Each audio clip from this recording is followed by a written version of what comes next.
Well, hello there, and welcome inside the CitrusTV studios for Beat the Bookie, a Final Four edition of the premier sports gambling show in the Salt City, and I'm your host, Stephen Sklar.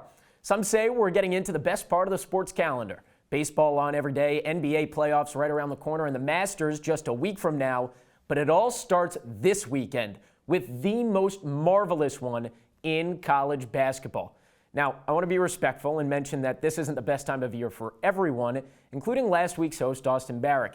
Guy says he has a spreadsheet. I'm not sure what he's using to calculate that spreadsheet, but he put all his chips into regional weekend and left himself with nothing to play for in the national semifinals events. So let's take a look at where things went wrong for Mr. Barrick. You see the scoreboard right up there, and Austin Barrick is $7 under. That's good enough for fifth in our standings, but not good enough if you want to profit. So far, the only profiters are 1 through 4. Liam Griffin, our biggest earner so far, $62.74. Jesse Cook, about halfway down the list, $32.72. Braden Reed and Annie Claff following along right behind them. But now it's time for me to make you some money, and I'm going to get started with my first pick right here. Jerry, you better yell! Show me the money! Show me the money! There are two big storylines to look out for in the first of our semifinals games. Number one, you have Purdue hoping to cap off the path to the national championship mapped out by 2019 Virginia. Lose to a 16 seed one year, come back and win it all the next. But with NC State, it's the complete opposite. You've got a team that's powered by pure vibes and the power of friendship. The Wolfpack have the most regular season losses of any team to make the Final Four. But state bettors since the start of the conference tournament know that this team likes to break hearts. A $100 bettor would be up almost $2,000 if they started betting on them since the start of the conference tourney. As a straight-up winner, I'm not sure you'd take that risk, but my gut's giving me the green light to take them against the spread. So 20 on the Wolfpack plus 9.5, please.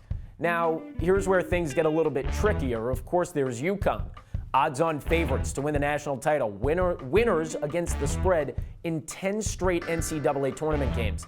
Plus, if you believe in this kind of stuff, the Huskies plane from Kansas City took off a little bit later than anticipated, and Dan Hurley, that maniac of a head coach that they have, can use that to fire up his team. But then again, you rarely see a spread this big on the national stage. In the past 60 years, only 4 teams have closed out as a favorite of 11 points or more. 3 have lost against the spread. 1 has pushed. Here's the thing. No, it wouldn't surprise me if the Crimson Tide continued their hot shooting streak and gave the Huskies a run for their money, but my cash just feels safest on the reigning national champs in this one. They'll win guaranteed. Guaranteed. And when they win big. Give me $20 on the Huskies minus 11.5. And now we take a look at what the C-suite has cooking up. That's a pleasant picture of myself up there. But the C-suite is going the same with me in UConn minus 11.5. And then they've got Purdue minus 9.5. So opposite sides of that first semifinal game. Same side on that second semifinals game, but 13-10 versus 10-13. You tell me which side you want to tail. Jordan's going to have to tell me where he got that picture after the show.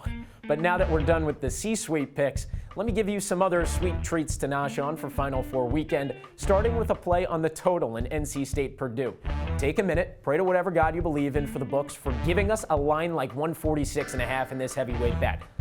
Literally. There are some big boys down low in Zach Edey and DJ Burns. With Edey, you know he's going to get a lot of foul calls and trips to the charity stripes. That's free points right there. Then you have the vending machine. DJ Burns, give him some respect for what he's done throughout the tournament. His 29-point feast against the Blue Devils is just a cherry on top of what's been a tremendous run.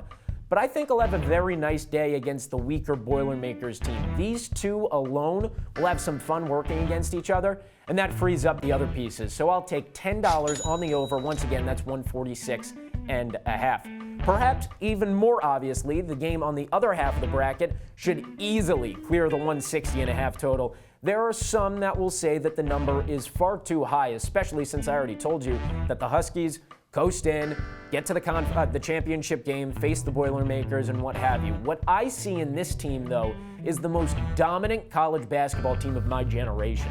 It can adapt to whatever situation it's in and play with whoever it's matched up against. So a team like Alabama comes into the fold, 9th fastest tempo in college basketball.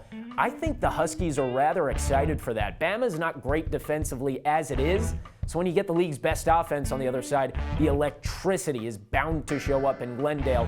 So $10 on that too, please, once again at 160.5. That leads me into my next pick, though. Great segue, as we call it in the TV business. For $10, I'm going to guess the Huskies score more than 86 points against the Crimson Tide. And for all the reasons I just explained, UConn scored with some of the fastest teams in the nation already. 101 against Arkansas Pine Bluff, 80, 87, 99 against Xavier, and 87 against North Carolina, who has the 8th best defense in the country. In all of those instances, Connecticut surpassed the line, right? Their team total line. So for the one time UConn, do it for me and do it for my wallet. Over 86.5, another $10 on that one, please. I've spent enough time, though, now talking about the men's tournament, and I'm frankly running out of things to bet on at this point. So I want to venture over the women's side of things, because I think there's a bit of an imbalance in one of these spreads. You have South Carolina, the top-seeded team in the whole enchilada, as an 11.5-point favorite over NC State. That just feels a little bit small to me. I mean, just ask Presbyterian and North Carolina how they felt being significant underdogs to the Gamecocks this year. Now, granted, USC was favored by much more in those games, but it can turn this one into a beating very, very early and dominate the second half. So $10 on the spread there, too, minus 11.5. And now for the big one, the national championship pick. I wanted to wait a little bit to get this one in the show.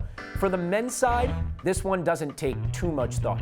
18 of the last 19 title winners have had the best or second best odds to win it all heading into Final Four weekend.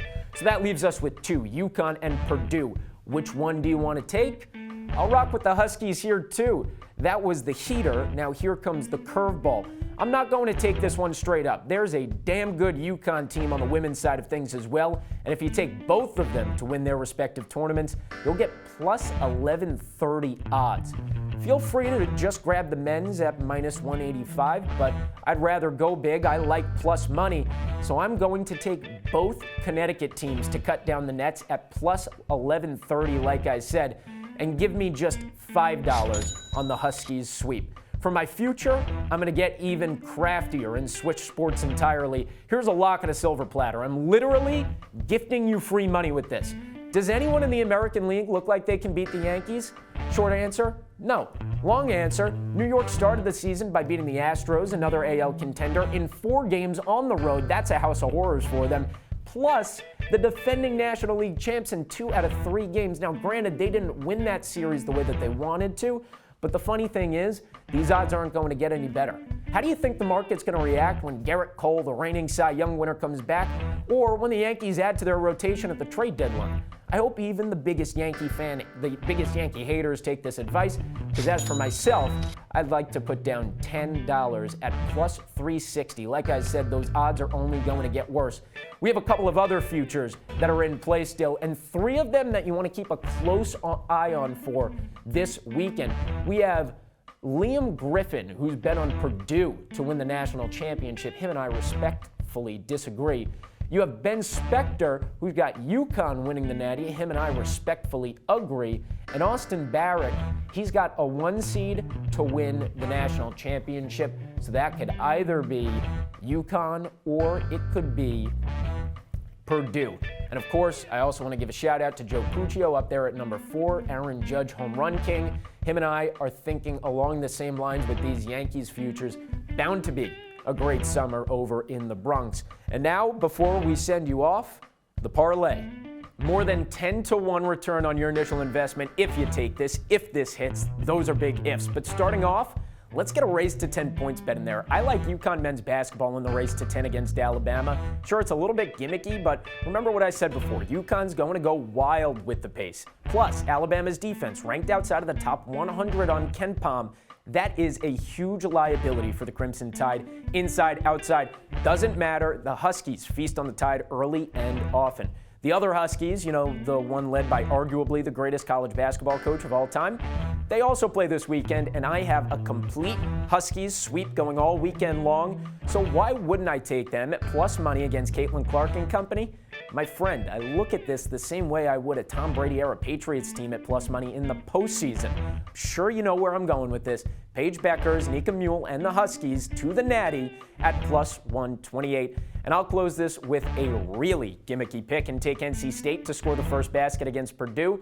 And I want it on the record, it's got to be a two-pointer. I don't care who makes it, whether it's a layup, a jumper. I just have a feeling it happens. And I'll call my shot with this too. I think the guy that gets it done is DJ Horn. All that at plus 1036.